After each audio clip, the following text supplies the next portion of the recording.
You might actually be the most derivative one of all. I mean, Christ, the same house. Maybe so. But you forgot the first rule of surviving a stab movie. Never answer the... I'm bored. Wait!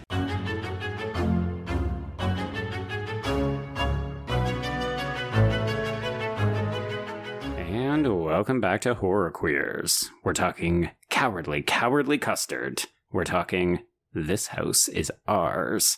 And we're talking repression and isolation. And I'm Joe.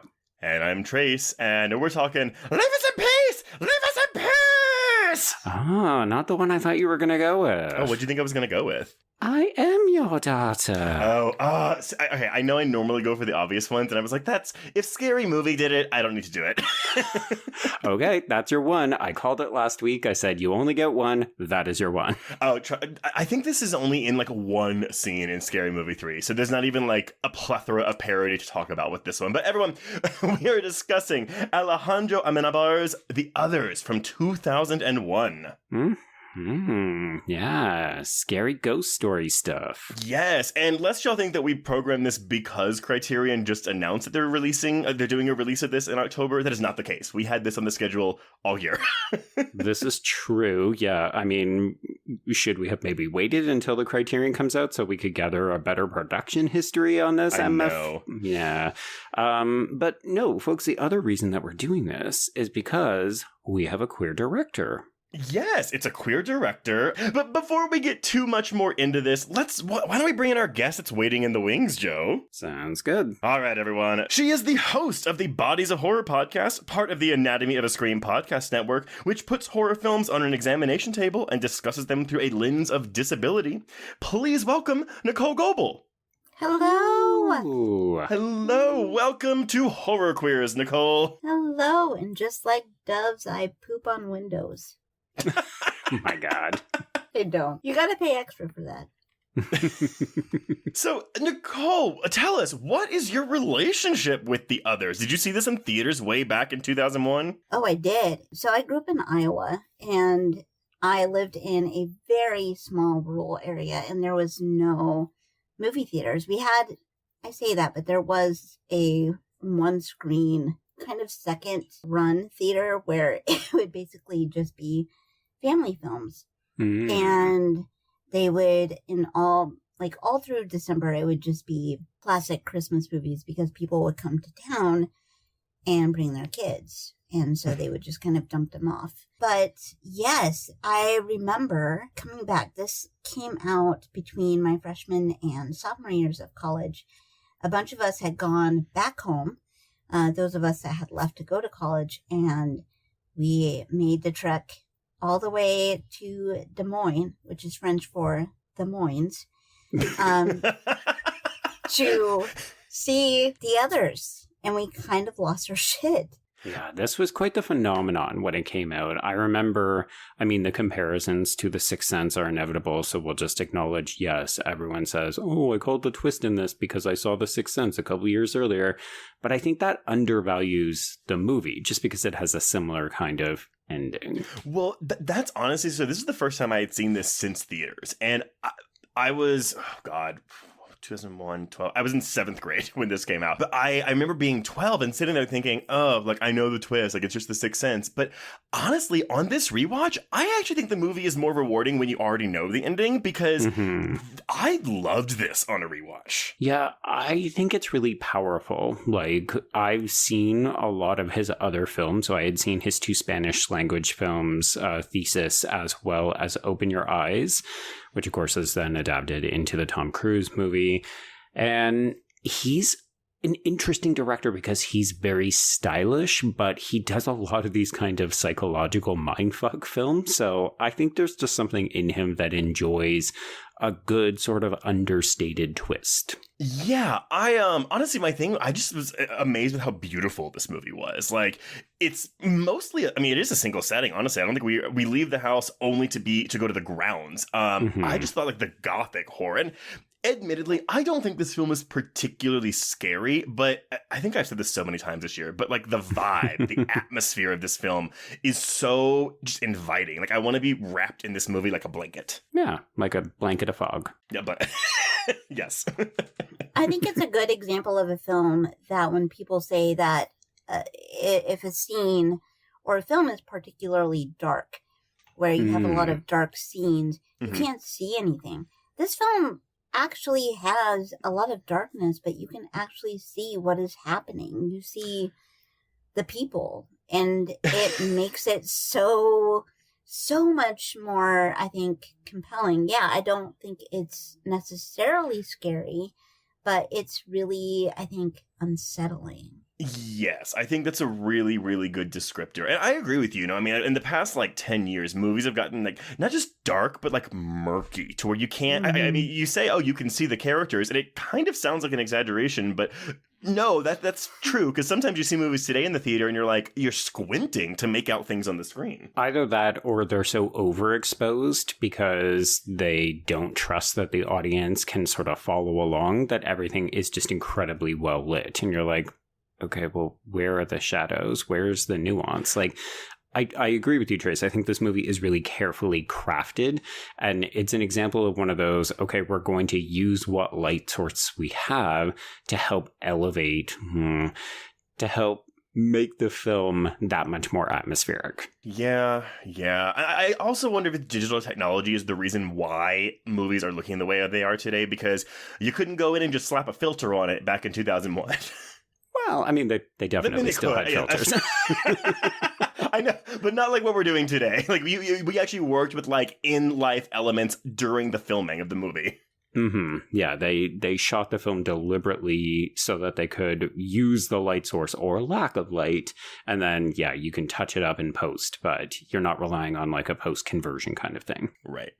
Well, let's talk about how this movie got made. So, I mean, as you said, Joe, yeah, this is I want to say the third film by Amenábar, and who by this point had made a name for himself directing the 1997 film Open Your Eyes, or Abre los Ojos, which, as you said, would be adapted into that Tom Cruise movie. For anyone who doesn't know what that movie is, it's Vanilla Sky. Vanilla yes. Sky. Speaking of Cruise, though, so he was still married to Nicole Kidman at this time, and after he and his producing partner Paula Wagner saw the film, they agreed to executive produce The Others as a starring vehicle for Kidman. And this must have been their big last hurrah, because, they had done Eyes Wide Shut in 99, and Vanilla Sky actually came out 4 months after The Others. So I wonder if, while he was doing his negotiations to get Vanilla Sky made, because I'm going to assume he was a producer on that film as well. I believe so, yeah. If he was like, oh yeah, can you do something for my wife too, please? It was probably more we're spending a ton of time together. What do you have coming up? Oh, that sounds good. Yeah, we could punt my wife over to that, and then I can hook up with Katie Holmes. Wait, what? Who said that? That's the thing. So they both got divorced in 2000. They both got divorced. They divorced each other in 2001. And okay, again, this is another thing where I'm I saw it on IMDb trivia, but I don't know if it's true. Nicole Kidman apparently didn't really want to do this movie to begin with because it was too dark, and she had just finished Moulin Rouge, and she was like, I don't want to be in that headspace again. Yes, I can confirm that that's true. There's a making of doc on the physical DVD that I think Nicole and I both watched. And she does say that she was worried about having to get into such a dark, really repressed headspace. Well, and you also have to figure that we're in a weird spot with the Kidman-Cruise relationship. Mm-hmm. And I'm sure she was just kind of going through a lot of stuff at that time. And they had been doing movies back to back to back. Yeah. And so I can imagine her being like, I'm just going through it. Let me just lay down. Well, and let's be clear, Nicole Kidman, I mean, everyone in this movie I think is really, really good, but Nicole Kidman carries the film because she is the emotional core of this film. And correct me if I'm wrong, was it this? Okay, she got the Oscar nomination for Moulin Rouge, but a lot of people actually secretly felt that this was the film, or this film did such heavy lifting for her in terms of star wattage that it helped her to land that Moulin Rouge Oscar nom. Yes, that sounds accurate, but then she would win for Cold Mountain, right?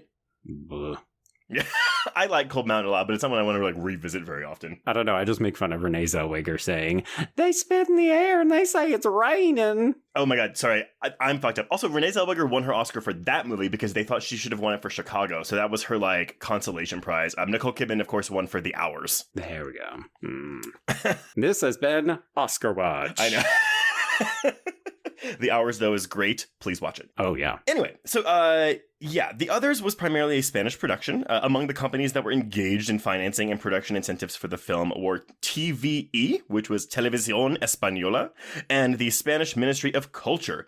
Filming took place from October 2nd to December 5th of the year 2000, and despite being set in Jersey, not New Jersey, this is an island near the coast of northwest France, filming took place entirely in Spain with a mostly Spanish crew. Filming locations are, among other spots, the Palacio de los Hornillos in Las Fuagas, Cantabria, northern Spain, and in Madrid. I don't know where all those places would have been if we're always at this fucking house. Yeah. Also, I feel like you said all of that just because you wanted to show off your Spanish skills. Which I don't even think it was that good. So Spanish speakers are probably like, dude, shut up. I mean, in the same way that French speakers are probably like, dude, shut up. Yeah, it's fine. Amenábar composed the score for the film. So he pulls triple duty, writing, directing, and scoring this. He actually did this for a lot of his films, including the Javier Bardem starring The Sea Inside and the more recent While at War, and of course, Abre los Ojos.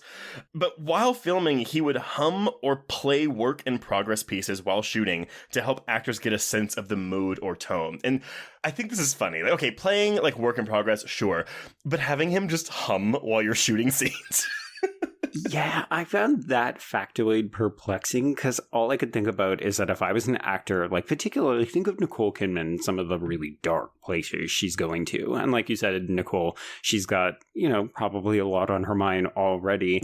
And here's the dude just like behind the camera, humming along, giving you I mean, it's not like he'd be humming a happy song or something. He'd be humming what we hear as the score in this film. But still, it'd just be like, my process, though. I wonder if when because the big jump scare of the film is when that door slams in her face, at least for me personally. So I wonder if he like does the jump scare with his humming while he's like slamming this door in her face.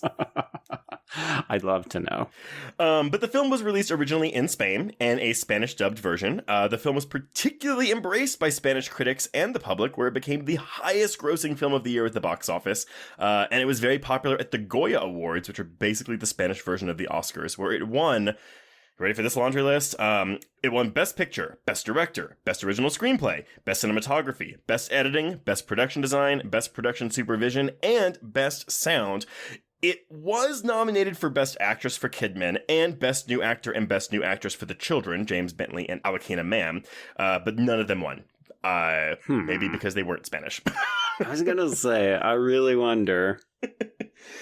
The Others was released in North America on August 10th, 2001, in 1,678 theaters, and grossed $14 million its opening weekend, ranking 4th at the box office behind American Pie 2, Rush Hour 2, and The Princess Diaries. However, and this is something I didn't know, it stayed in 4th place for 3 more weeks. It never, it would drop like 20-25% every week, and which is, especially for a horror film, pretty unheard of. Right. It would expand to more theaters, and its widest release was 2,843 theaters over a month later during the weekend of September 14th of 2001. And oddly enough, the next weekend, September 21st, it placed second at the box office. Ooh. But here's the thing. It placed second in grossing $5 million. Right. Bad box office weekend. Yes. The only new release that weekend was the Mariah Carey starring film Glitter, which opened in 11th place. First place that week went to Hardball, the Keanu Reeves baseball movie, which was in its second week and grossed $8 million. And I was like, well, yeah, why? How did the number one movie this weekend, $8 million? It was the week after 9/11, or 2 weeks after 9/11. Yeah, it was interesting. On the DVD, I imagine it must have been done either when they knew when the film was coming out or shortly after. I think the former, but they all talk about how they were worried that the film was actually just being dumped because they knew that American Pie was just going to gobble up all the money. So they were all quite surprised when the film actually managed to leg it out.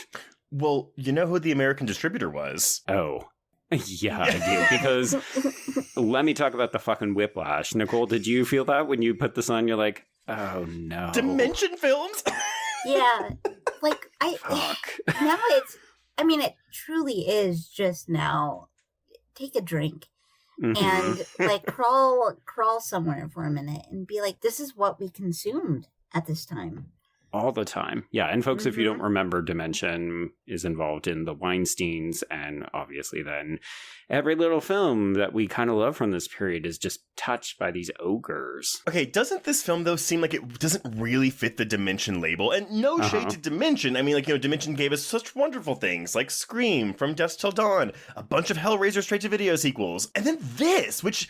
Oh, I want to say elevated, but that's not what I mean. You know, it just seems like it's of a different classier. Yeah, it's a little classier than some of those films, right? Which maybe that was the thing, because I'm sure they did put this up for Oscar nominations. Oh yeah. And I think that you said it. I think when going through kind of its accolades, like I think this really was, primed to get Nicole that kind of recognition. This was really her vehicle. And it really is her vehicle. Like, this is her movie front and center.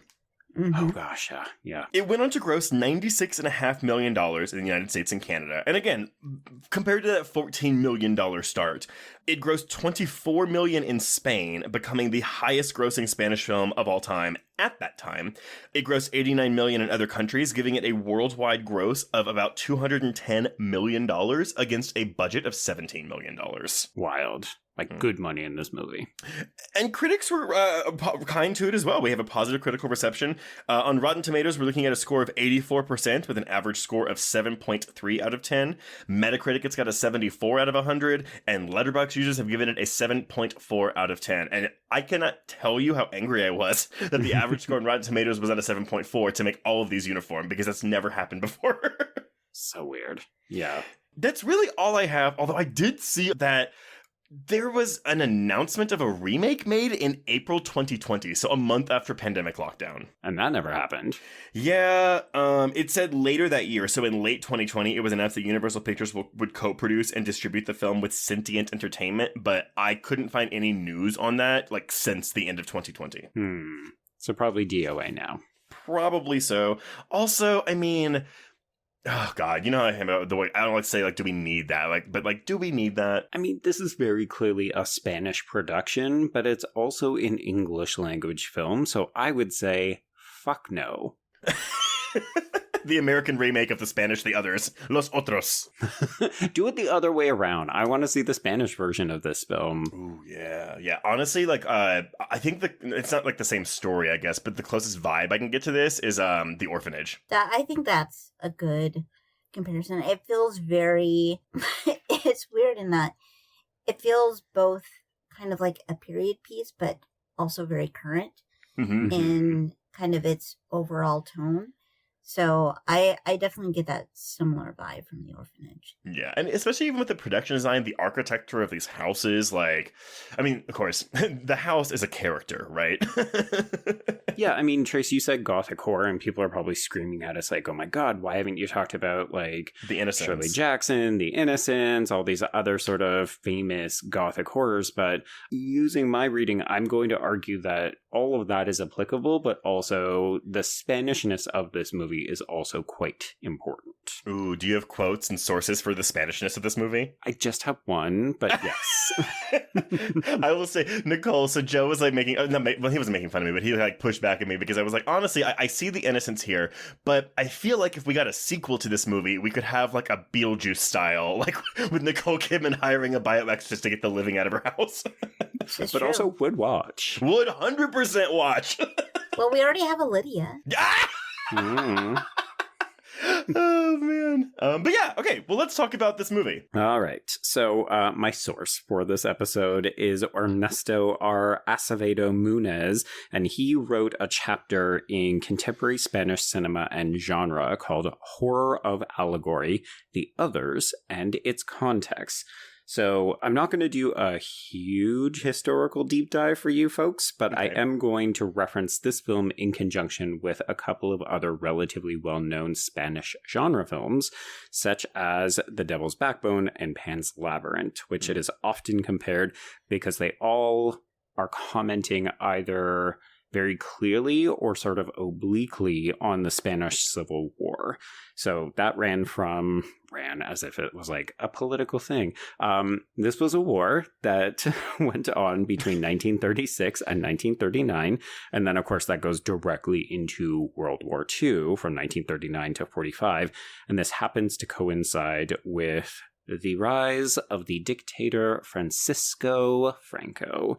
So he basically controls the country from 1938 all the way to 1975, and he was a big old dictator. So whenever we talk about Spanish genre films, like the vast majority of them now are commenting on his reign, which was entirely focused on repression and rebellion. Kids, is this sounding familiar to the others at all? A little bit. A little bit. So all of those films have a focus on childhood, and specifically movies that are made after 1970 often make reference to this kind of intersection between the horror genre, allegory, dreams, children under threat, either real or imagined, but these children are often made to be fearless. So they're kind of like the voice of the new generation, aka coming out of post-Francoism, how does Spain move forward? So we're dealing with a significant amount of repression, but also we need to recognize these atrocities of what happened during the Franco era and then move forward and leave it in the past.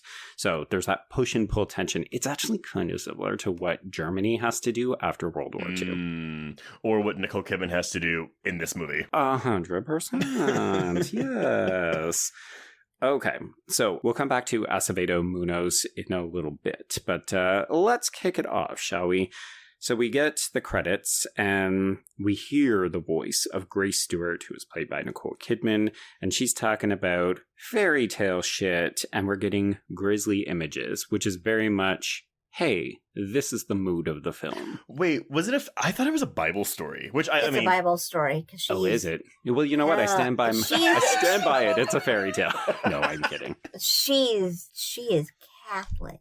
Oh, yeah, boy, is she ever. I feel like we haven't seen a depiction of Catholicism, outside of a religious horror film that is quite this strong. Mm-hmm. Well, that's the thing. I mean, because I wouldn't call this a religious horror film, but religion is such a huge part of the story and the Nicole Kidman character, which is also, she's got some guilt, some of it Catholic, some of it murderous. Sure. Well, and her name is Grace. Yes! Literally.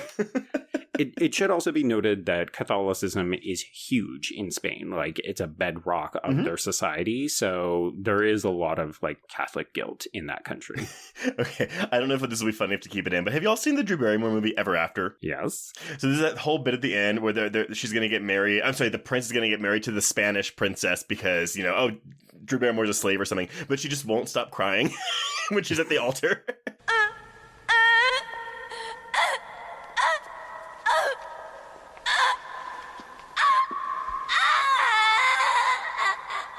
Every time I think about Spanish Catholics, I just think about that one bitch in Ever After. That is such a unique reference, Trace. I know. Okay, so the film proper opens with Grace awaking from a nightmare with a blood-curdling scream.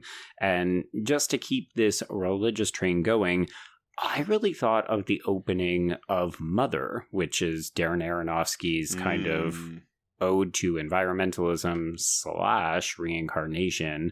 And it's very much like a baptism or a rebirth, because this movie has a lot of cycles, right? And of course, this is the only time in the film that Grace wears white. Actually, okay, for both of you, I never even considered, because I was always confused, or not really confused, I don't really think it's the point, but how long after the murder of her children does the opening of this movie pick up? If we're going with the Mother comparison, which I actually didn't think about, Joe, I think you're on something there, but do we think that maybe this is, no, it's not right after she murdered them, because we find out, sorry everyone, spoilers, she murdered her kids.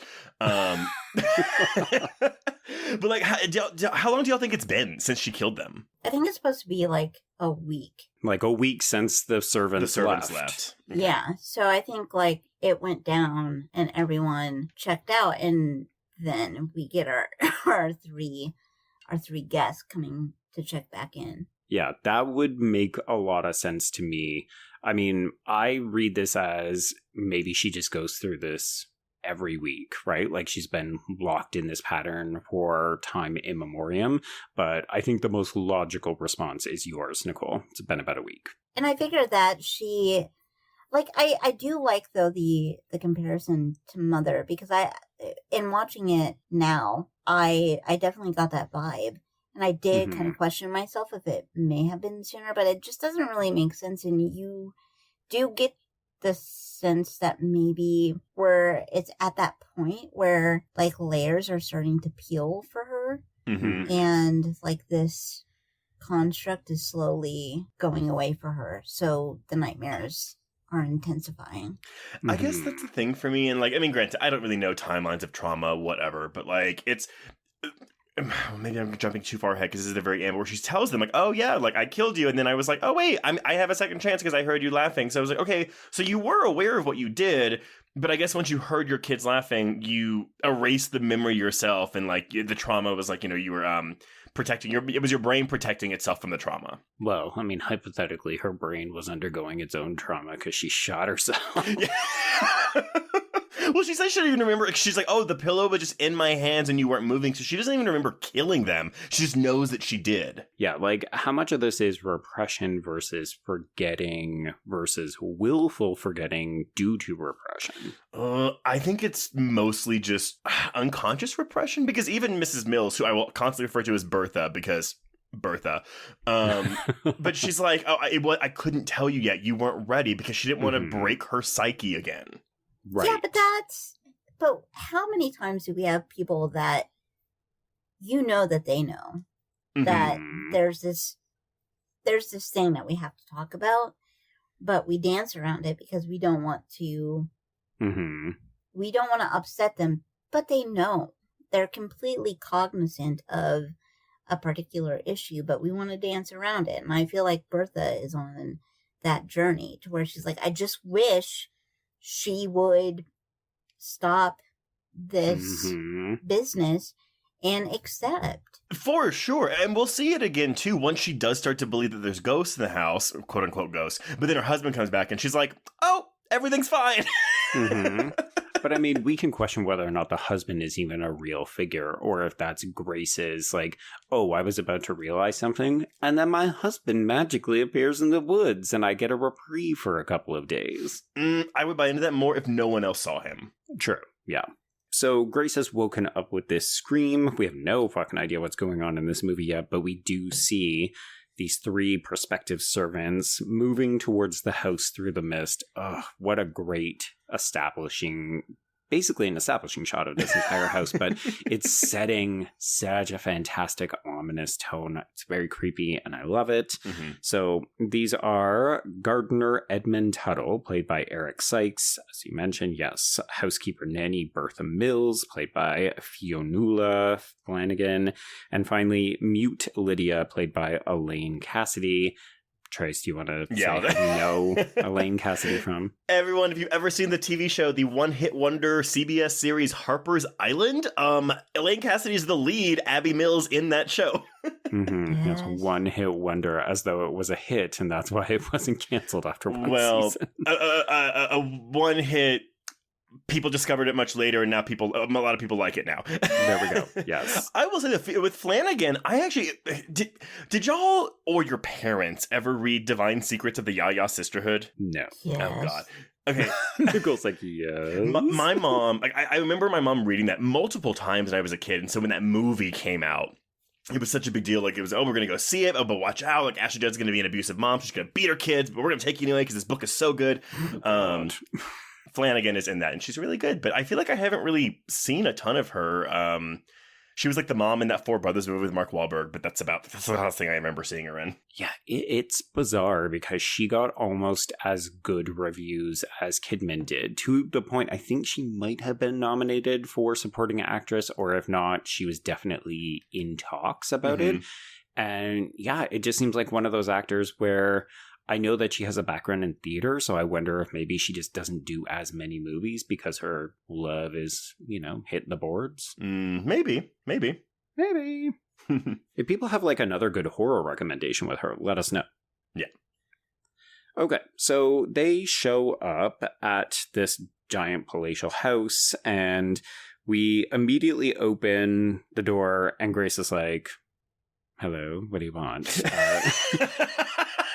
She's incredibly guarded. But they explain, okay, so they're here because they saw a job posting, and so she lets them in. And this is a lot of exposition and laying the groundwork of the house. So it's pulling double duty, but I think it's actually pretty solidly done, because we're learning a ton about Grace herself and how she approaches this. Like, she's super in control, aka controlling. And, we're learning things like, okay, the master of the house is away at war. She values silence because she gets headaches. The previous servants disappeared a week ago. And of course, the big kicker, the thing that was in all of the trailers, no door must be opened before the last one is closed. I love this. I think this is a really fun, it's not a gimmick per se, but like I think it's a fun way to build tension, to be like, what? Mm-hmm. Why? Why do we need the doors shut? And of course, as soon as we say something like that, there's going to be whole set pieces built around not just doors opening and closing, but who is responsible if a door is left open. Mm-hmm. Well, and even sound. Like, just the sound of the clicks. Of her unlocking and locking doors to go from one space to the next. It's really kind of like you kind of get in a trance. Mm-hmm. I was just thinking hypnotic, yeah. So, okay, after all of the curtains have been drawn, this is when Grace introduces Mrs. Mills and Lydia to the children, Anne and Nicholas, as you said, Trace, Alekina Mann, and James Bentley. And we learned that they are deathly allergic to sunlight. So just a couple of minutes of exposure could kill these children. And of course, Grace loves her children more than anything in the world. You're terrible. I just, honestly, the whole thing, because rewatching this, I'm like, wow, our protagonist is a fucking child-murdering, suicidal, crazy person. Like, She is struggling with grief and mental illness. And I mean, we didn't really say it, Trace. You kind of mentioned, oh, yeah, this is like, it's a very isolated island. So the Isle of Jersey is a formerly Nazi-occupied British island that is near the French coast of Brittany. So this isn't like, oh, it's the island of, like the United Kingdom. It's like, this is a small fucking place, and they were an integral part of the war, but also they're kind of out there on their own. Do you think, look, I don't think the rules of the ghost stuff is really, like, important to this film here, but do you think it's impossible for them to leave these grounds? I do. Yeah. Okay. I think they can Uber. Could they catch a boat Uber or a boober? I wonder what this island looks like now. If we have any listeners on the Isle of Jersey, please let us know. Do you have Uber? Or do you just constantly get caught in the fog? Okay, so we go down for breakfast, and again, we're sort of laying this foundation of mystery and what the fuck is actually going on in this house, because we do hear that the children are fearful of being left alone again, and specifically Anne casually drops that time the others left and mommy went mad. So I think that was my only issue. I'm sorry to go back to this timeline thing of when did they all die, but it's like the people at the end, like, they moved in really quickly after they died.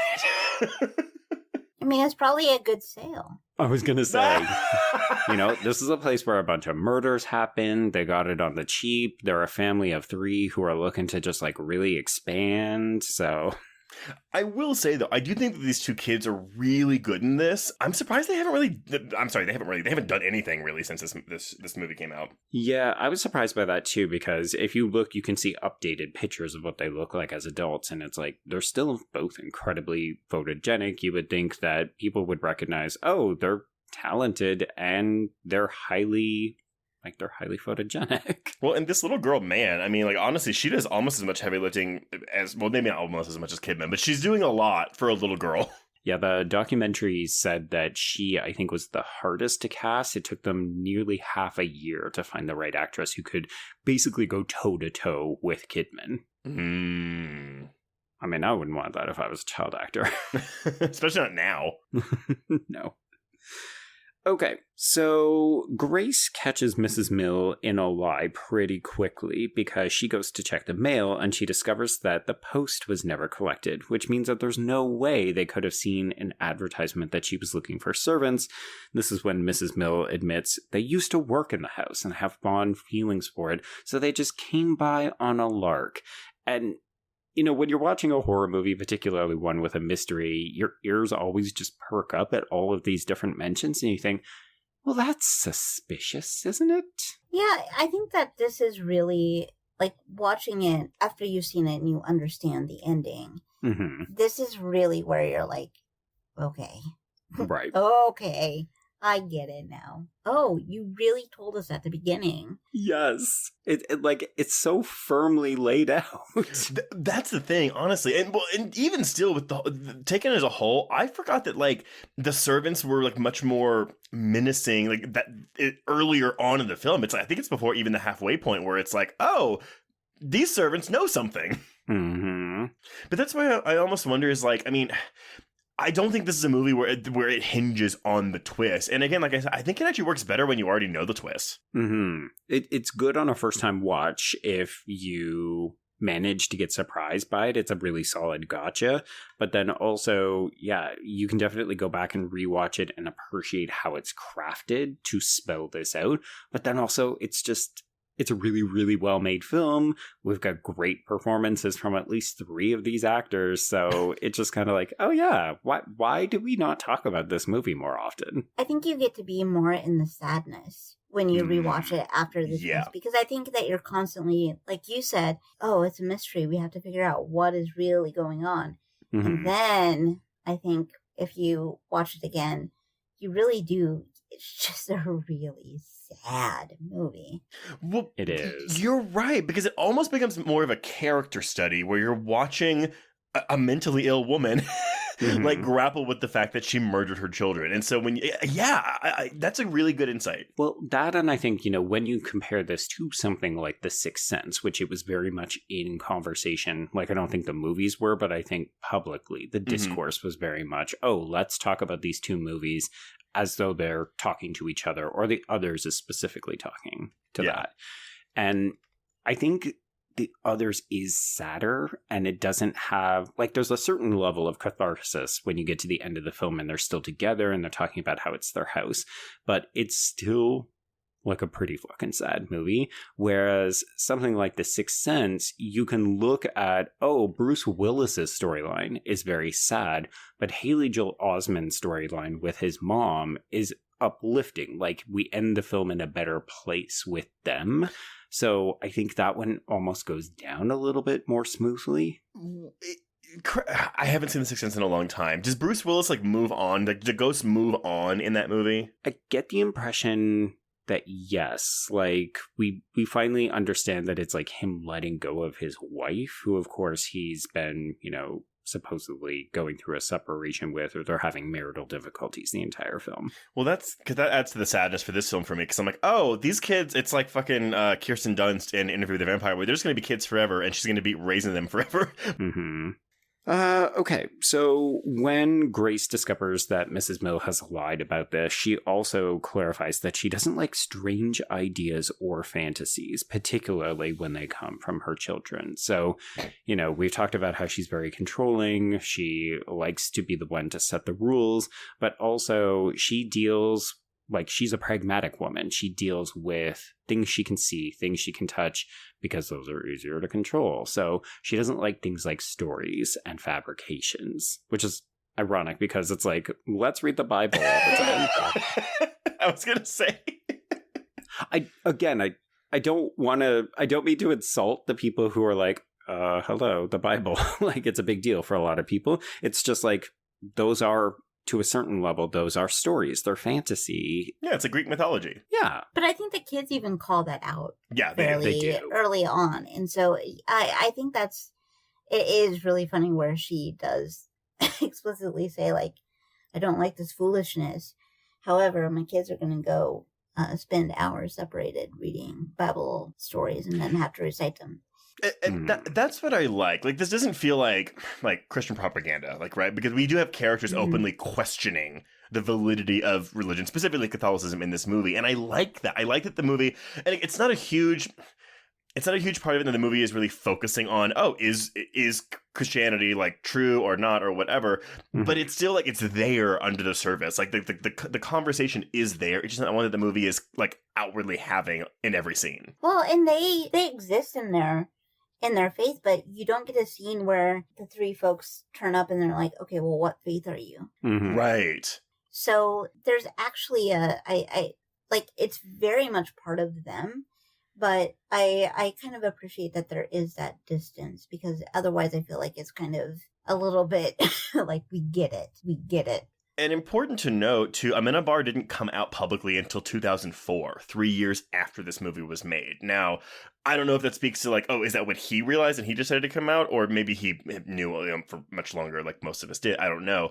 But I think having a queer man write and direct this story that is firmly steeped in Christianity is really interesting. Well, and I think that the film isn't actually coming down on Christianity, because if you think about it, like the very next scene is where we're introduced to her sort of tyrannical disciplinary practice of, yes, like the children have to do all of this work around the Bible. They have to memorize passages and so on.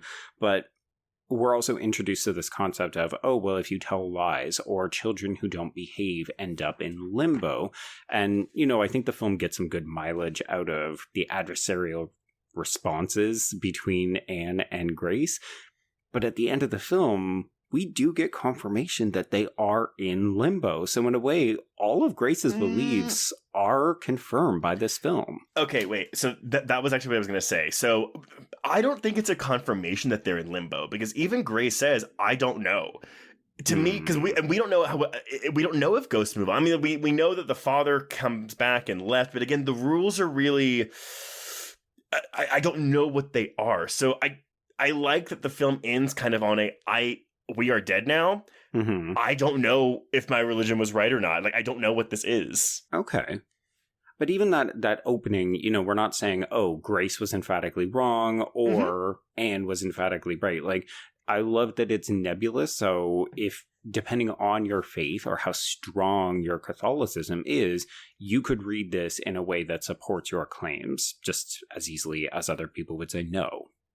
Well, that's why, because honestly, for me, it's like, oh God, like she's so strongly and proudly Christian, and then she realizes this is her afterlife. Like, she's going through enough trauma, like remembering that she murdered her kids and killed herself, but also like the entire like religion that she put all of her faith in may not be correct, or maybe it is. Who knows? Maybe she is in limbo. So you think this is more questioning, like, ooh, maybe she was wrong after all. Yeah, well, because at the end of the day, when the movie ends, she's like, she's just so happy to have her kids again. So it's like that almost supersedes the importance of religion in her life. And I would want to know is, are they still maintaining their religion and Bible studies after the credits for this movie roll? Well, I think it's a weird kind of aspect, because when you get into any like devout Christianity, your like death is like the success of death, or whatever you want to call it, is being in heaven. Is right. That is your bliss. If you don't want to be in a situation where you are in some kind of like earth mimic. Right. And even if it is with your kids, even if it is something that is supposed joy, because at the same time, like, yeah, at the end we get her to where she's moved another piece to where she's like, all right, now we don't have to like pretend that the kids have this photosensitivity anymore. They can just like actually be about the house, and that's kind of cool.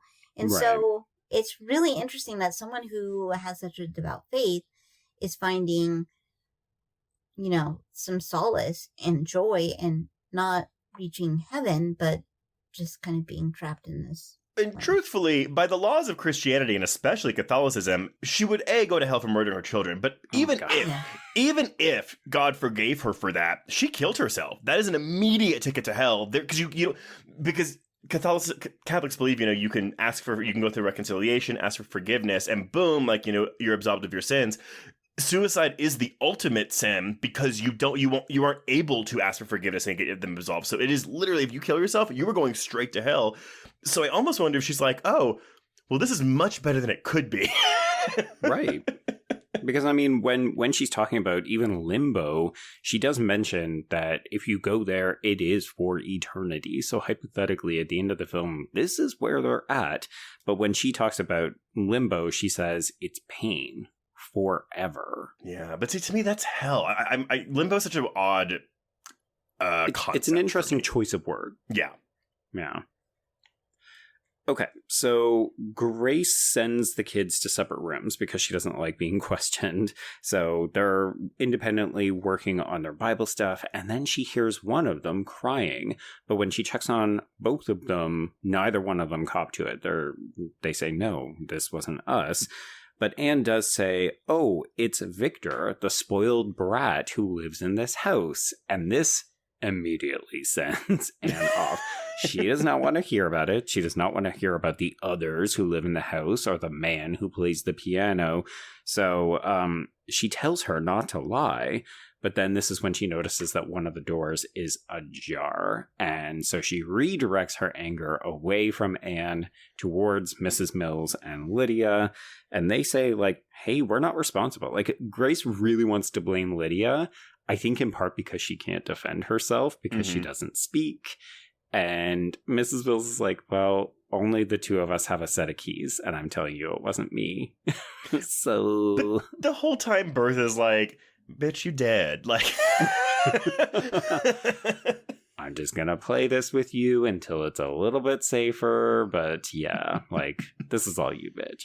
What do we think about the disability these kids have, though? So because it's called photosensitivity. I did look it up, though, and there's like a more specific term for it called xeroderma pigmentosum. And the thing is, though, that's a specific reaction to sunlight. Whereas in this film, it seems like any light. Because she's like, oh, if the candle is even like brighter than this, they're going to get affected by it. But the very real disability is like it affects 1 per million people in the United States.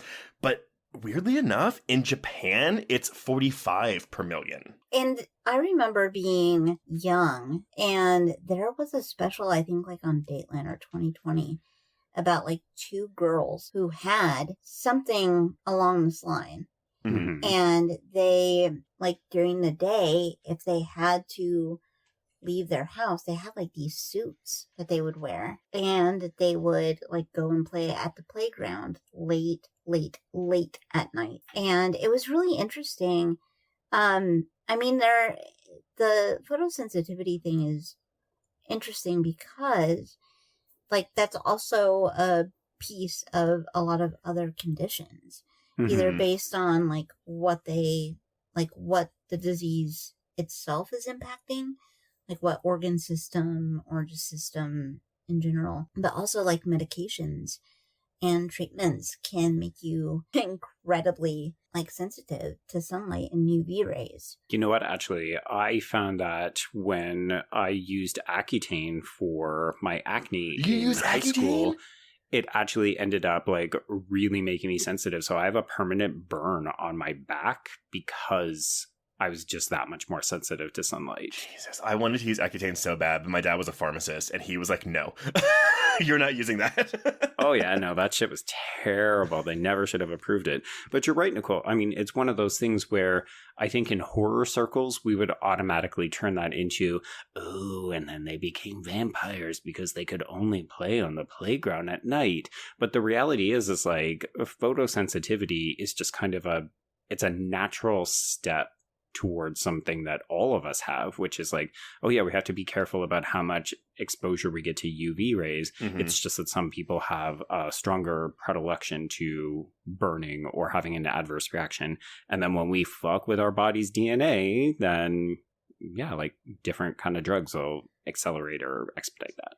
Yeah, and I mean, genetics play a part in that. I get a polymorphic light eruption, which is a reaction to UV rays, which is like a bubbly rash. And it happens like in spring and summer. And right now I have I've dug like 3 holes into my foot from scratching. And it is It's terrible, but it goes away after you've been exposed for a certain amount of time. And sadly, it usually goes away once the sun decides to peace out too. But yeah, I mean, there's so many variations of this. And so in the condition that Trace was talking about, it also talks about like the prevalence of melanoma and cancers and tumors.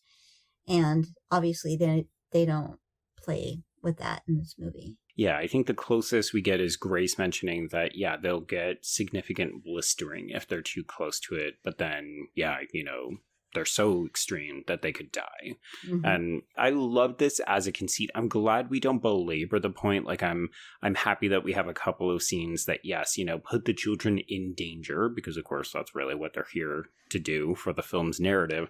But we don't have to watch them sizzle and burn like a vampire movie or something. Right, but do you think that this falls into the category of, so I guess jumping to the end, yeah, that we've already talked about it, where, spoiler, she killed him. I feel like this falls into the category of film where it's a parent of disabled child or kids and is like, you are too much for me, so bye. Yeah, it's oh shoot, what's it called, where the parent begins to harm the child because it actually like gives them control and brings them attention. Oh, that's Munchausen's by proxy. Yeah, I mean, Grace doesn't necessarily do it to gain sympathy and attention, but she's very clearly harming her children by trying to control them and overprotect them to the point of, I mean, yeah, spoiler alert, she kills them. But I don't know. That's something that you see a lot in horror, is a parent of a child with any kind of health or mental health issue that is kind of like, oh, you're just too much, so we're done. And I don't know. I'm glad that this film doesn't go there explicitly. I do think it's there, though. I think you're right. It's just, I don't know. It's something that leaves me a little bit uncomfortable. No, I think you're absolutely right. And I'm glad that it's there, but it doesn't belabor it. But I think it's, you know, folks, if this is something that you're interested in hearing more about, I would definitely encourage you to listen to Nicole's podcast, because she gets to tackle that in a variety of different texts. Yeah. Okay, so Grace believes that everyone is lying to her. She doesn't really know who to trust, but of course she is the correct one. So after dinner, we send the kids to bed, and this is when Anne more or less blames Victor for opening the curtains in the shared room that she has with Nicholas. And he gets freaked out because Victor, who eventually we will see in full light, but here is kind of cast in shadow, he's played by Alexander Vince, but he touches Nicholas. And Nicholas screams because, of course, he's younger and susceptible to his sister's mind games. And then Grace comes in, and this is where the animosity between mother and daughter really ramps up. So the next day, it's big time punishment. So are we meant to believe that, like, because on a first time watch, do you think that the film is trying to make you think that it could be Anne's hand that's touching him and not Victor's? I think so, because she's very carefully framed so that we don't see her. So when we hear Victor's voice, you could believe it's her doing it. But I mean, when you know to look for it, it's very clearly a different actor playing Victor in these scenes. Well, I'm not saying this is the first movie to ever use the whole, like, oh, there's something in the corner, but like, look. But like, was it not like the Conjuring vibes when you're like, oh, like, look in the corner, he's right there, and it's just darkness? It's good. I mean, you said this movie isn't particularly scary, but I think these kinds of set pieces give you a good amount of, you know, ooh, adrenaline's pumping and I'm a little bit spooked. Yeah, I mean, I agree with what Nicole said earlier. It's unsettling. Yeah.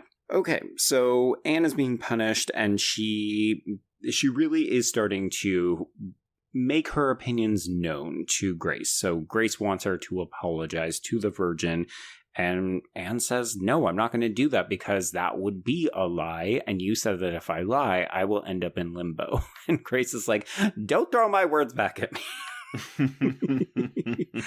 She gets very angry. As a sidebar, I would argue that Anne is very much the figurehead for the post-Franco regime, if you want to look at her from a kind of Spanish Civil War fallout kind of perspective. Why? I guess, like, is it a lot of British people that live on this island historically? I mean, it's closer to France. I guess I would expect some more French people to live there, but I just wonder, like, why they were living here. Or maybe just because they're rich and they were like, you know what? Here's a nice house on an island. Here we go. Oh, Trace, are you forgetting about how much the British like to colonize? Yes. Remember, the sun never sets on Britain because those motherfuckers went everywhere. I love the UK. They've got a bad history. So I don't know what you're talking about. Us Americans have no idea. Sure. Yeah. No, let's go with that as well. Okay, so Anne ends up getting punished for 3 days to the point where Mrs. Mills is like, hey, Jesus fuck, are we done with this yet? Because come on, it's a bit overboard. But the problem is that Grace is already sort of on pins and needles because she's trying to do this needlework and she just cannot get a moment of peace because there is stomping above her head. This did get me. I feel like the sound design in this film is top notch because the sounds are very abrupt, but it doesn't overstay them. Like, it gives you just enough to register and to be like, what the fuck is this? And then it's done and she's exploring. And yeah, I mean, at the same time, she's talked about having headaches with certain conditions and ways that headaches present. You can also get auditory and visual hallucinations and such. Well, and that's what I was actually, because I agree with you, Nicole. I think that the use of sound here is really, really well done, but I also think the use of silence here is really, really, really, like when she walks into this room that's, all the furniture's covered in sheets, I wrote in my notes, I was like, it is like you could hear a pin drop. Like, it is so quiet. And I actually find this one of the most unnerving scenes in the film, as like we're just kind of like spinning around her with the camera and stuff like that. I love this sequence. I think one of the other things I really like about this particular portion is the restraint, because when she realizes that it couldn't be Lydia who's stomping around above her because Lydia is out there getting a new one ripped by Mrs. Mill, other films would have had Grace flipping the fuck out, going on a tear or something, and that does happen eventually, but right now the film just kind of plays it cool, and yeah, she goes and investigates the attic, and she finds the death photo book and that kind of stuff. But I appreciated that the film is just content to, it's evenly paced. Yeah. Honestly, I remember this being longer. It credits roll at the 100-minute mark. Yeah, it's pretty expertly done. Like, it doesn't feel like it's rushing, but things are also happening at a good pace. Right. Ah. So while she's in this covered up furniture attic, I mentioned that she does find some stuff, but she also hears voices, and this is pretty unnerving. So she goes and asks Anne, who's been sitting out on the stairs right outside, hey, who came out here? Who walked by you?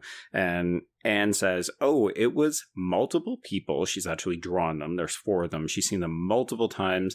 And they claim that the house is theirs, and they're going to open all of the windows. Oh my god. Okay, but the number next to each of the people, she's like, what do those numbers mean? Oh, that's the number of times I've seen them. And she's got 14 next to that old woman. And there's something, again, just supremely creepy about the zoom in we're doing on this old woman's the drawing of this old woman's face. It's because it's not good. She needs to go to art school. But she can't leave. Well, yeah, but instead of teaching Bible, teach stick figures. That's what we need. Because I agree though. I think it's really creepy, and child art is always rife for just hellscape. I will say I actually would love to see a version of this movie from the living people's point of view, because we do see in the seance that the ghost can manipulate actual objects. She picks up the paper and rips it up, So does that happen the whole time? So do they just see this little this invisible thing drawing people on paper? And they need to eat? Yeah, what if they come to the table to do Bible study? Yeah. And it's hey, we just served up fajitas. What are you doing? Yeah. Ooh. And that's the thing where I'm the rules. I mean, it honestly, if you dig too much into it, it doesn't really make a lot of sense logistically, but whatever, vibes. Well, I take it that there's a moment near the end when Mrs. Mills says, more people, more intruders will come and we'll see some of them and we won't see others. So I wonder if part of it is how cognizant you are of people from the other side. Like if you're living and they're dead or vice versa, if you're less aware of them, maybe you're not able to interact with them as much. Maybe. I mean, because Anne is the one that's like, no, I talk to these people all the time. It's great. But because she has like an open child's mind, whereas Grace doesn't, because she's has this repression going on. But after this, all of their eyes are open. So maybe they will be more inclined to see people. But that doesn't change the fact that they can still manipulate physical objects. Sure. I mean, this is where we're firmly into Conjuring Beetlejuice territory, right? It'd just be like, oh my God, I can't live in this house because these fuckers are just constantly closing all the windows. They're ripping up paper. Eating toast. I can't eat toast in peace in this house. I bought bananas last week. Where did they go? I wanted to make some banana bread. Ghosts! The worst. House with ghosts. The worst. Grace, get your little children down here right now. Okay, so Grace is starting to believe. So she demands that the servants help her to organize a search party. They're going to open up all the curtains. So they lock the children in a dark room, and then they go on a tear throughout the rest of the house. Sorry, this is where they find the death album. Okay, but just one really quick shot here, though. There's a shot of a portrait of a man. And when we cut to this frame, it's all dark in the room, and we see like a face in the darkness. And again, so fucking creepy. And as soon as the light comes on, we're like, oh, okay, it's just a portrait. But yeah, it's so creepy. I mean, I think that's one of those things where, we're using light to create scares, but also it's just really good filmmaking, like an understanding of this will be scary simply by pulling back a curtain. So, Grace has never seen a death album before, which I found a little bit peculiar, but I do gather she is quite repressed, so it's entirely possible that she's also not particularly worldly. Yeah, I don't think this is part and parcel of Catholicism, so this may not have been on her radar, even though this was definitely something that was hot. In the time. Yeah, like particularly with dead children, which is, of course, I think the thing that throws her off. So she says it's macabre and superstitious, and Mrs. Mill is like, well, grief makes people react in strange ways, bitch. Like, pot, kettle, let's have a conversation. Okay, so there's more moments between these two characters because Grace finally has someone that she can kind of talk to, and she's interested in Mrs. Mills. So she asks, what was it like when you left the house? And Miss Mills says, well, it was always there with them. So even when they left, they never really left. You're like, yeah, okay, we all get it. But Grace also wants to speculate that Lydia must have gone dumb, and this I found a very abrasive term. I recognize that this is sometimes what we call people with a disability, but it took me like, ugh. I did not care for it. But it's interesting that Grace speculates that trauma could have caused a response like this, because again, what has she gone through if not trauma? And what is she doing if not repressing and manifesting all of her guilt and her isolation and so on in these proceedings? Yeah, and she does explicitly ask, was she born this way? And yeah, it's always weird when certain terminology pops up, and you also have this with people who are like, oh, we don't use that word. We haven't used it in ages. Like, well, no, it was part of, like, people were still using it, just under kind of different guises all the time. We should note that this movie is set in 1944. So it's not as though, this movie is set in 2001 when it comes out. So would this have been a more popular term? Would a character like Grace, who is more sheltered, would this be the kind of dialogue or lexicon that she would have? I absolutely believe that. Yeah, but is there other words that she could have used that still would have checked that box? And would have been as used during that time? I mean, it's just one of those weird things when we start to parse apart like words that have now taken on completely different context. Oh yes, we're no stranger to that on this podcast. Oh, absolutely. Absolutely. I imagine disability has a long list of those as well. But also, gentle correction, this is 1945, not 44, because it is right after World War II has ended. Are you sure? Because isn't that why she allows her husband to go back out? Well, no, because she's like, the war is over. Okay. Oh, no, yeah, I'm sorry, I wrote in my notes. We are in Jersey, the Channel Islands in 1945. Okay, there we go. Okay, so that night, Grace has this confronting experience with the piano where, yes, the door slams in her face, and it is a really good sequence. I completely forgot this was in here.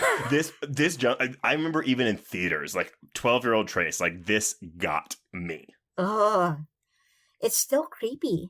It is still creepy. It's funny, right? Like, it's such an innocuous thing if you unpack what's actually going on, right? This is the man of the house actually fighting back against the ghost who wants to shut down his piano playing. But from Grace's perspective, it's massive, right? Like, this is everything she's been trying to say is not going on, and there's no one else around, so it's only happening to her. She can't deny what she's seeing anymore. Well, and it kind of sucks, though, because this is the point where it's, okay, like, you know, once you've seen this, you're like, okay, cool, Bertha, Mr. Tuttle, Lydia, they're all going to tell her, like, okay, cool, like, now you can be on the same page as us. Mm-hmm. And I honestly, there's not a lot of humor in this movie. Right. But when Bertha goes to Tuttle, well, now she thinks the house is haunted. Oh, God. But of course, you know, then the husband's going to come back soon. Right. Yeah, it's interesting. Like, in between the husband coming back and this scene, we have Mrs. Mills saying, you know, oh, well, I actually do believe in these stories about the living and the dead interacting. And Grace explicitly just says, oh, well, that's not in the Bible, so I don't believe it. And now I'm going for a walk. It's like, oh my God, what is it going to take, lady? So she does, yes, and she finds her husband out in the woods. So Charles is played by Christopher Eccleston. Don't get excited, folks. He is in this for what? A hot 5 minutes. Yeah, they don't even get to have sex. They just lie there. Oh, you don't think they have sex? I think they have sex. I don't know, man. He seems real out of it. They have their kind of sex. Like broken Catholic ghost sex. I mean, he's definitely shell-shocked. He looks very confused when she finds him in the woods, and then he just looks hella sad and kind of withdrawn when they bring him back.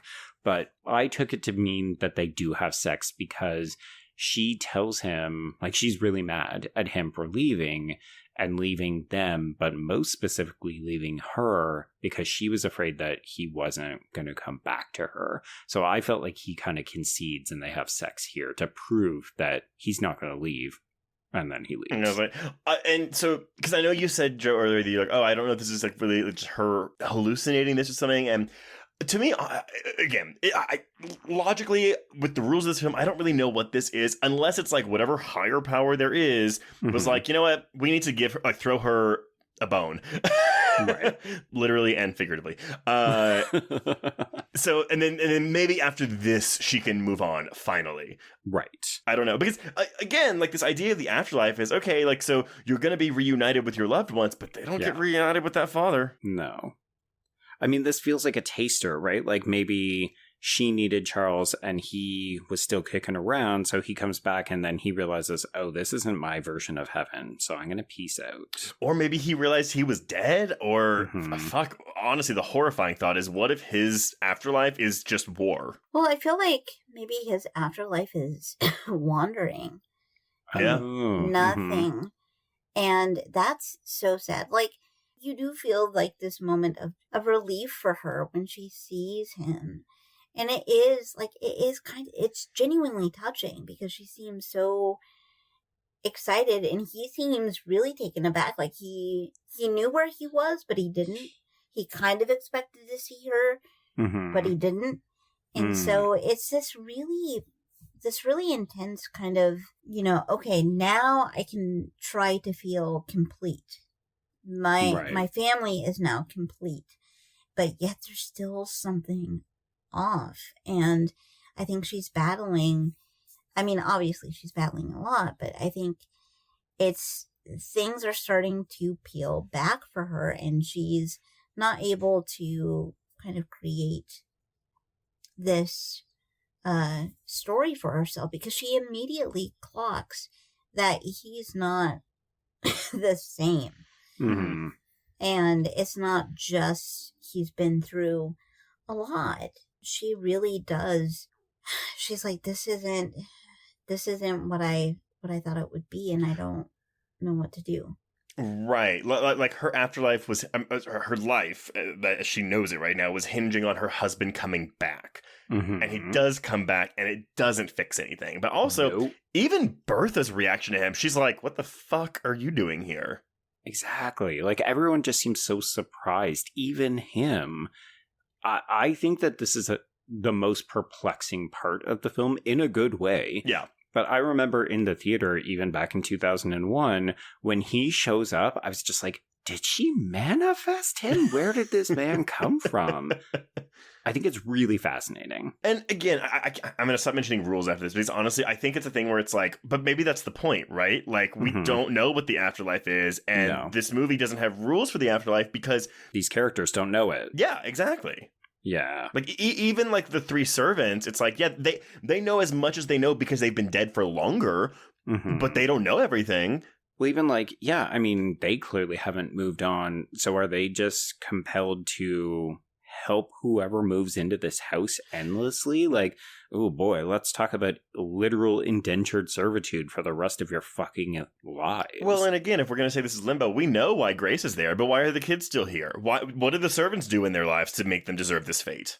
It's because they all lied. Yeah. So we're actually having a conversation between the characters at this moment about that very thing, because Charles isn't well enough to come to the dinner. So before he leaves, everybody's like, cool, let's pretend like there isn't a totally broken man up in the bedroom. Let's have a normal dinner. And this is when Grace says, well, there's goodies and baddies, and they go to different places when they die. And this is when the animosity or the discomfort between Grace and Anne comes to the forefront again, because Anne wants to know, well, how do you know who's good and who's bad? And of course, Grace is going to say, well, if you live by the rules of the Bible, then you'll know that you're good. And I don't think that that's a comforting or even a satisfying answer for Anne. So she ends up getting really frustrated. I did want to highlight the fact that Anne actually starts to hyperventilate when she gets frustrated here, and Grace tells her to stop breathing. This is something, too, that Victor will do later. So do we, like, because this doesn't come back, except for the Victor thing. So is this something that maybe she does with Victor, like, because she saw him behave this way in front of his parents, or is it just something like, oh, just a kid thing? Maybe it's just a reaction to a tense moment. Yeah. Yeah, when I was watching it, that did kind of take me out when she's like, don't breathe. Okay. I'll admit, I do see it as a kind of Lydia-esque manifestation of trauma, where Anne is the one who's most cognizant of her mother's moods, right? She's constantly saying, like, when mommy went mad, these are the things that happened, right? Yeah. So this is Grace getting mad at her, and so she's getting upset because the last time mommy went mad, I got asphyxiated. Oh, okay. I like that, actually. I also love Bertha. Now it's like, now she's behaving as if nothing's happened. She's so exasperated by this. Yeah, but it's okay because there are surprises and changes coming. Okay, so yeah, like Mrs. Mills is kind of done with it, but also she recognizes, okay, we just have to break Grace because really the kids are going to be easy to do.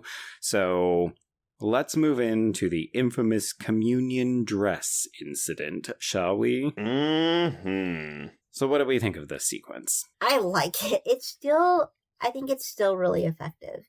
It made me nervous when I went back and watched it because it had been a while.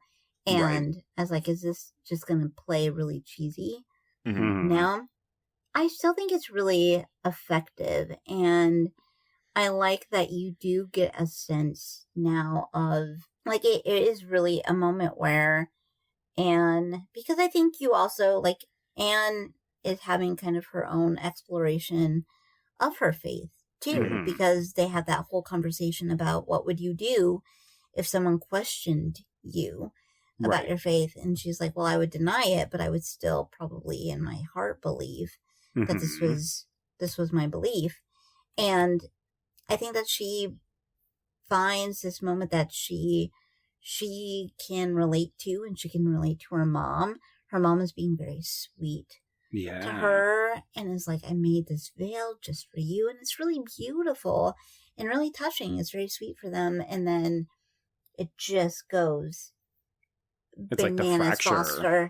Well, yeah. because I like the way it's filmed, because again, with the old woman's face and hand, like under the veil, I think it's all great. But actually, what I like about this, and I'm a little surprised that this isn't Grace's like realization moment, because basically what happens here is almost a reenactment of how she killed them to begin with, because she realizes, you know, after pulling the veil off and like almost strangling the fuck out of Anne, oh shit, this is my daughter. Like it almost feels like it mirrors what would have been their murder scene. I also do love that we don't ever flash back to the murder scene. Right. Thank God. Yeah, not because I don't want to see this happen, but I just feel like it doesn't need it. Like it would feel almost tasteless for this kind of a movie. Yeah. I mean, in a lot of ways, I think that this is a female film. Like, it's very domestic. It's about the interior lives of multiple women. The men are really peripheral. And I think it would be kind of gauche to show a woman like Grace committing these horrible acts. Again, I think this film is just a little too classy to do something like that. Yeah, which I hate even saying yes to that, because then I'm like, okay, so you're saying a movie without like with murdering children and gore and stuff is less classy, and that's not what I think either one of us is saying. But like with this film specifically, it's that other films sometimes feel the need to shock, like use the violence and the gore to achieve certain functions, and this film maybe isn't trying to do that to the same degree, but also I think doesn't feel the need to placate audiences with that, because we're building a strong atmosphere in other ways. Yeah. Okay, so in the wake of the communion dress incident, Grace is very suspicious. So as you both said, you know, she kind of retcons her own consciousness after her husband leaves. She basically dials back, no, there's no intruders. I won't hear any more of this. It's not actually happening. So here, she starts to become suspicious of Mrs. Mills because, oh, how come she's suddenly offering me pills? And she's talking about changes that need to be done. So Grace is very much losing control, and she doesn't like that. So technically we've jumped around. Like, Charles is still here. Yeah. They have their sex scene, then he leaves. And this drives another wedge between Anne and Grace, because Anne loves her father. Like, you can tell that she had a stronger connection to her dad than she did her mom. And after this, we won't see Anne be physical with Grace until the moment where, like, everything has really hit the fan. Yeah. So, after Dad has left, this is when all the curtains go missing. Ooh. The children wake up, and all of the curtains in the house are gone. Honestly, if I was a living member of this house, I'd be like, fuck you, ghosts. Like, yes, I'm going to take down... You keep talking about the curtains, I'm just going to take them off. Mm-hmm.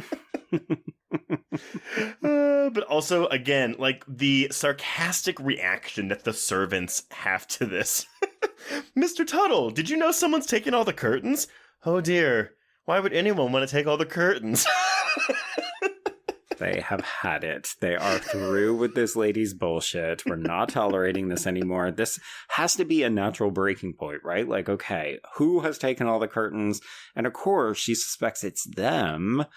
And that doesn't go over well, because Mrs. Mills is at the end of her tether, so she orders Mr. Tuttle to uncover the gravestones. Can you imagine being a ghost in that house and being like, I just want to take a good picture, and there's no goddamn light?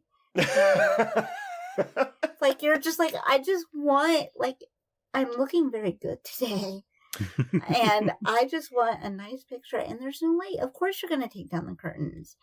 And I like how we then get more of that maze situation of, oh no, the kids. But I think we also start to see, I kind of noticed it this time, I think early on in the film, the first time that they're in the bedroom. No, this is this scene when she looks up at the window and the window is open and the kids are there and they're okay. They're not frying. It's okay. And so it's very interesting. But she's not ready to process that yet. No. But that's again like the juxtaposition of her reaction to the servant's reaction is just so funny to me. And also, again, going to the side of the living here. So their haunting has basically been all the doors keep shutting on them and all the curtains keep getting closed. So every time they try to let light into this house, it just gets snuffed out. Whereas it's the exact opposite for the ghosts. So Grace ends up having a really hyperbolic reaction to this. It's kind of similar to when she wanted them to search the whole house to try to see if anybody was hiding when she thought that there were Nazis in there. So in this case, she wants them to turn the house upside down to see where the curtains are. And this makes Anne, and then by proxy, Nicholas, think, okay, Mom is definitely losing it. So they decide that they're going to sneak out for a little bit of a breather. Like, we need to get away from Mom before she loses her mind. Let's crawl out the window. Let's go into the woods.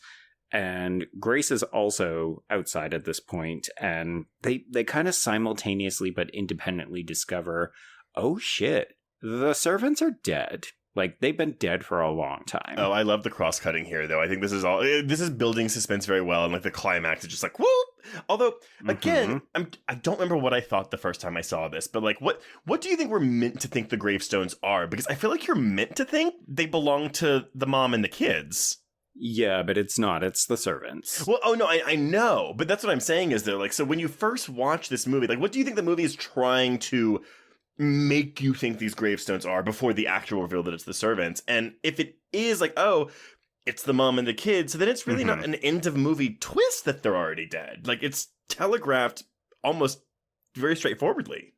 Well, I think you've read it properly. So you're meant to think that it's Grace and the kids, but then we get confirmation, oh no, it's the servant. So it's the movie saying, oh, you were starting to figure it out, but now we're actually giving you a red herring and telling you the servants are dead.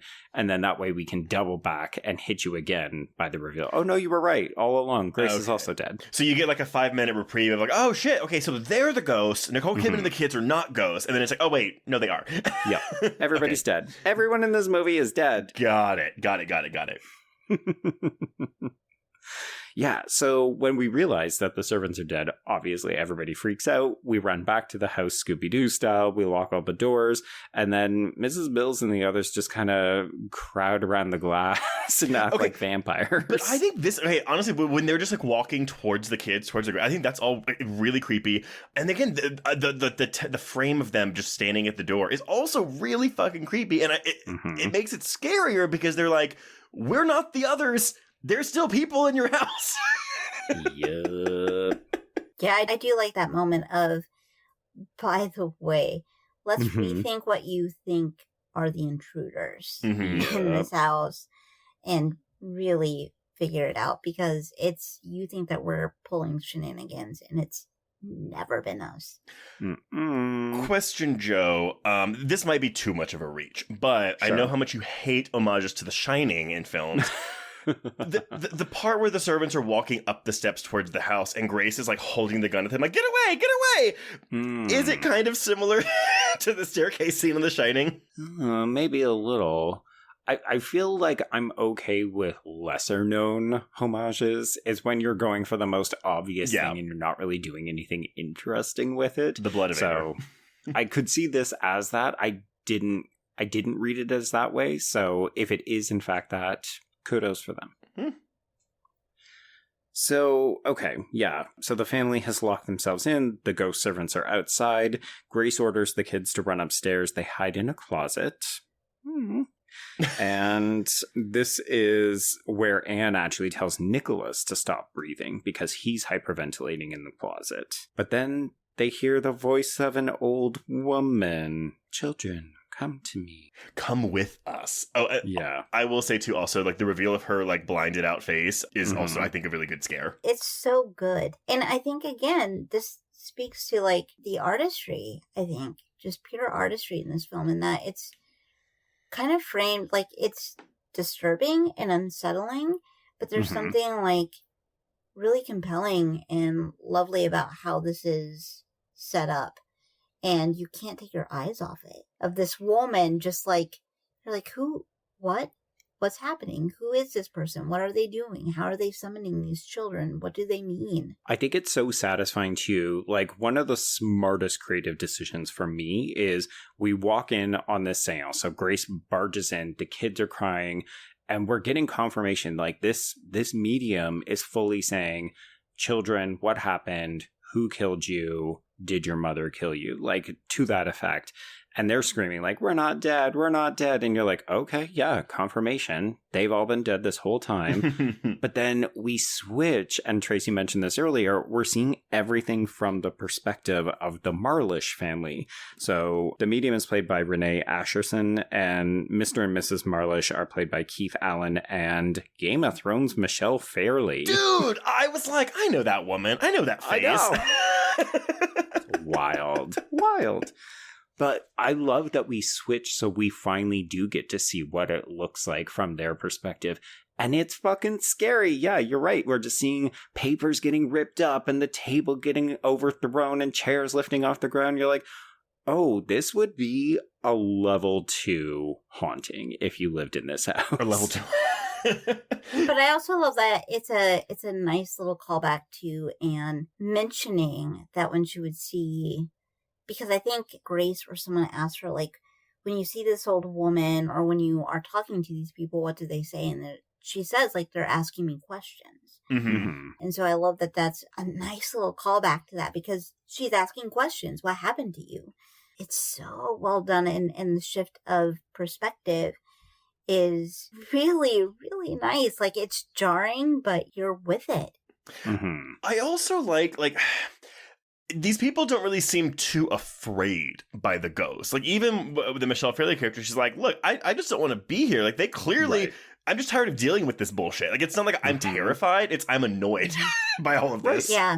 Because they're not being injured by anything. They're being inconvenienced. Right. Mm-hmm. But it is fun, right? I mean, actually, that's a beautiful segue. I'm going to bring Acevedo-Muñoz back in here.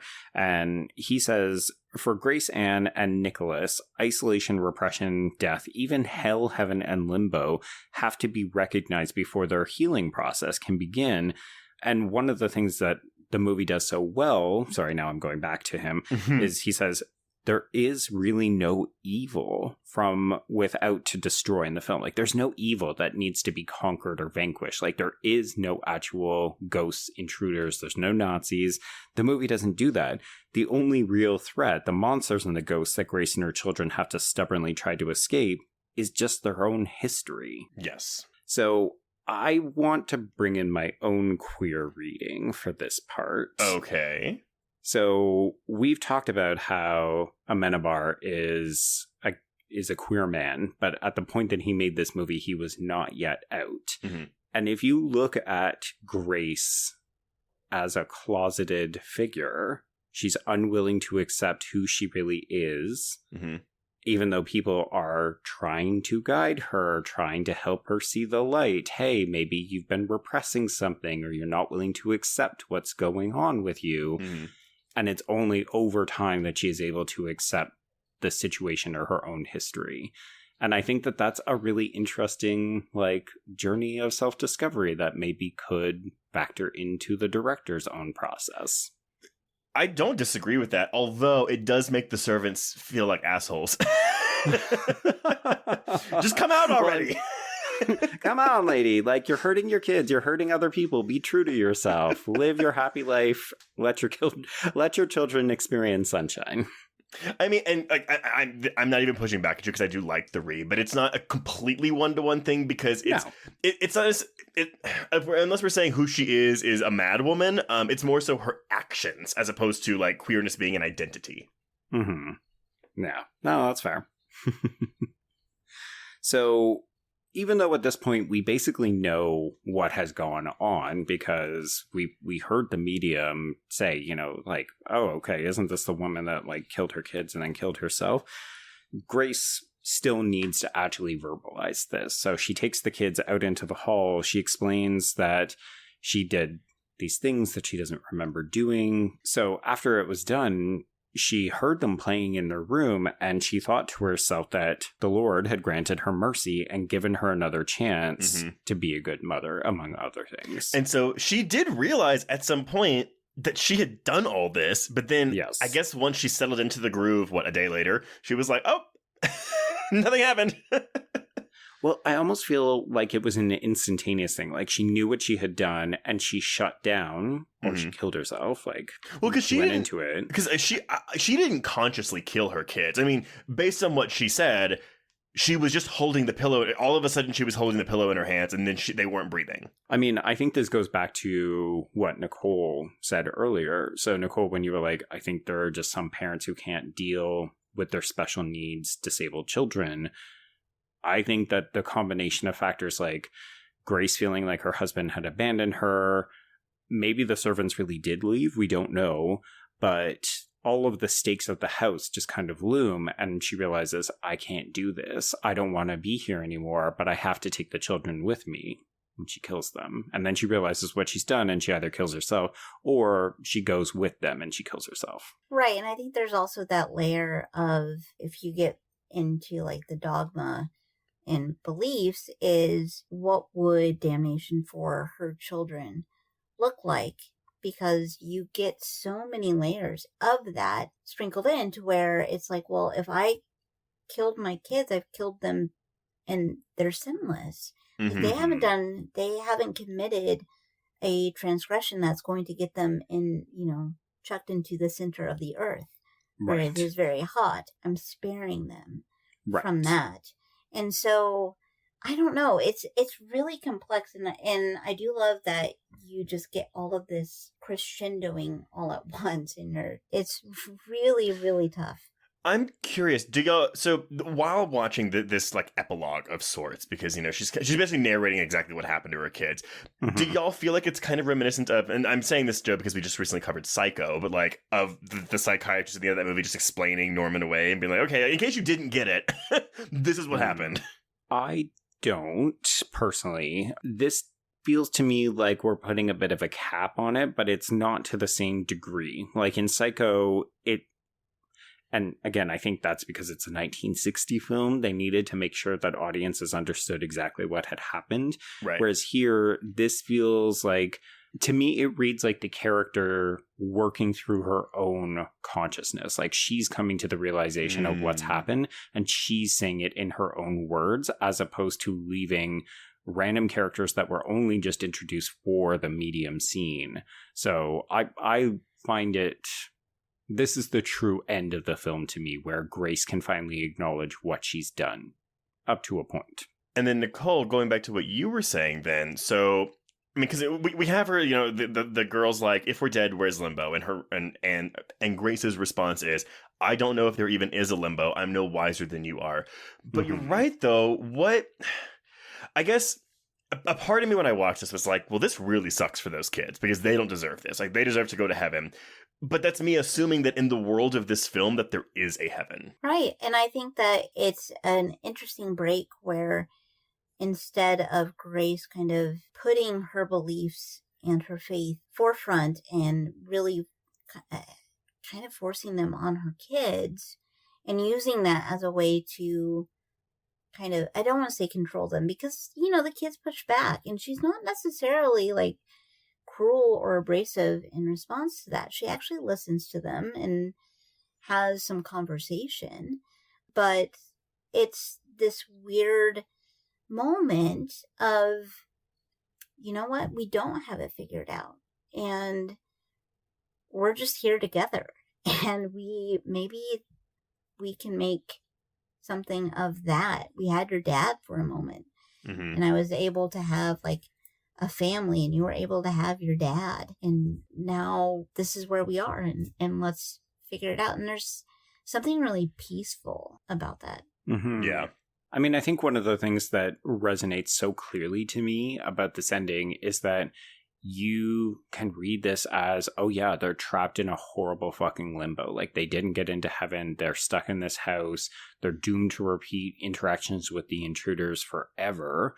Or you can see the hopefulness and the happiness where they're together, they finally understand their situation, they can open the windows, and they get to live in their house. Like, you know, the movie ends essentially with them saying the house is theirs, and they all repeat it like a mantra.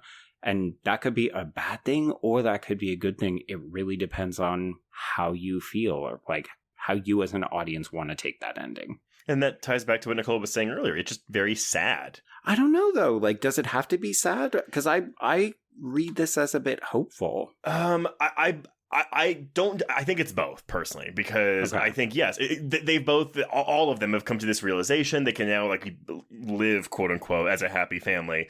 Mm-hmm. But they're stuck in this house for all eternity, as far as we know, and the kids are never going to grow older. Well, and it is interesting, though, to think this is a story where we don't have, like any of the ghosts being necessarily aggressive or mean to the intruders. There's none of that. And so there is kind of this peaceful coexistence of, yeah, these people are going to come through, but this is our house. This is where we live. And we know how to kind of exert our presence here. And that's okay, because we're not causing harm. We're sending them off in a car, but we're not killing them. We're not doing anything like that. So I don't know. I do find it, I mean, you can piece apart the fact that these kids are kids for the rest of their lives and the absolute mind fuck of that experience. But you also get this, this is our home. It's not heaven is our home. This is our home. Right. And we can be together. And there is something really, I just find it almost like uplifting. It's like, oh, this has been really sad, but now they're together, they're chill. No one's being mad at each other. They can have some tea, sit down. They can relax. Yeah. It's the happiest version of infanticide that you could possibly get in a horror film. Do y'all think they're going to continue to then try to... So let's say a living... Like, are they going to keep trying to push the living out in the future? Or are they maybe going to try to cohabitate with them, a la Beetlejuice? Right. But does Beetlejuice try to cohabitate? Well, I'm sorry. I'm in the movie Beetlejuice, so the Maitlands. Are they going to be like the Maitlands in Beetlejuice? Yeah. Yeah, maybe. I mean, Mrs. Mills seems to suggest that, yes, there will be more quote-unquote intruders or others who will come to live with them, but when they're standing at the door, like, kind of doing the, ooh, let us in, we're gonna... let us in, let us in, let us out, let us out! Yeah. Mrs. Mills says, during that sequence, she says, we're simply trying to help you understand the new situation of the house. And I think that's another way to read this ending, is that we just have a new understanding of how this is going to work. And, Grace and the kids will not be pushed out. It's their house. But we don't know whether they're going to try to make it work with other people, or if it just means like, no, this is our place. And if more people try to come in, we'll just cause a ruckus. Yeah. But so the final images is this family, the Marlish family, getting in their car and kind of saying goodbye. And then we see the for sale sign back on that gate, baby. The Others 2 coming 2024. It's going to be a no for me. That's how these kids are going to get back into acting, actually. But right, yes, a legacy sequel with these children. Hey, with the new release though coming out, maybe there will be. Oh boy! Honestly, I'm not even like disputing the Criterion selecting this. I'm just like, I'm a little surprised, honestly, that they picked this to go into it. But I hope it does bring more attention to the film, because I don't think it's as you said, Joe, it doesn't have the same, I don't feel like, maybe cultural lasting impact as something like The Sixth Sense had. Well, it's wild, because when you talk to people about this film, I've never heard somebody say, oh, that's a bad film. The worst you hear is, oh, it's a little bit derivative of The Sixth Sense, which I say, wow, let that go. But yeah, it's weird. This movie isn't that old, but people like it. We just don't often talk about it. So I don't know. Yeah, I have a feeling, I mean, when the Criterion got announced, people seemed very excited about it. So I can imagine we'll have a bit of the Others essence. The Others. Okay, everyone. Well, that has been The Others. Before we announce what we're covering next week, Nicole, first, thank you so much for coming on to talk about this with us. And let everyone know, where can they find you on social media? You can find me right now on a thing, I think, called X. Maybe called something else by the time this drops. At Bodies Horror. And yeah, you can find me over at the Anatomy of a Scream feed bi-weekly, talking about a horror film through the lens of disability. Mm-hmm. Awesome. Well, if you want to get in touch with us, you can reach us on Twitter and Instagram at HorrorQueers. Shoot us an email at horrorqueers@gmail.com. Find us on Letterboxd to keep track of all the films we've covered. Go to our YouTube channel to check out our interviews with various horror filmmakers, and tune in once a month to hear about our most anticipated horror films for that month. If you want to chat with other listeners, please join our Facebook HorrorQueers group. If you have a moment, please rate and review us on Apple Podcasts or Spotify. And if you want even more Horror Queers content, please support the show by becoming a patron at patreon.com/horrorqueers. We are in August, so subscribe today to get around 256 hours of Patreon content, including this month's discussion of horror tropes that gotta go, as well as episodes on Meg 2 The Trench, Talk to Me, The Last Voyage of the Demeter, and, to tie in with that last one, our audio commentary for the month will be on Bram Stoker's Dracula, the Coppola one. Are you ready for me to stop saying that once we get to September? We're just a couple weeks away, yeah. Joe! Yes. What? Oh, we have an off-kilter pick next week. What are we discussing? Yes, so we're potentially leaving horror behind, but we are racking up the anxiety trace. We're going to do a little bit of sitting Shiva, so we're talking about Shiva Baby. Oh, yeah, everyone, this movie, starring Rachel Sennett, the breakout star of last year's Bodies, and will also be starring in, I think, actually, Bottoms, which comes out the same month. But yeah, this is a non-horror movie, but it's almost shot like a horror movie, and so that is why we are discussing this. Yeah, and it's also queer. And also queer, very much so. But until then, we can cross out The Others. Indeed, and cross out horror queers.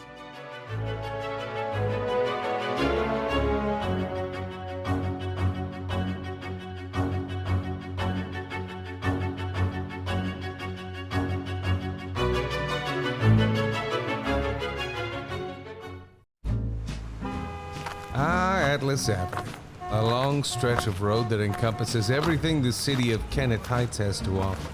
Neon lights, traffic, crime, the hustle and bustle of everyday life, and the craziest of characters. My office was above it all. My name is James Locke, and I'm a PI. Hello, Mr. J. How the hell you doing today? Good, Edith. Nearly every year I have a new case. New people to meet, new clues to discover, and new problems to solve. But I do it the old-fashioned way. No technology. Nothing post-1950. Hell, I don't even listen to podcasts, but you should. Atlas Avenue Beat is a spoof of the film noir genre with goofy characters, tons of wordplay, and non-stop raunchy humor. There's also 3 whole seasons out right now with more on the way.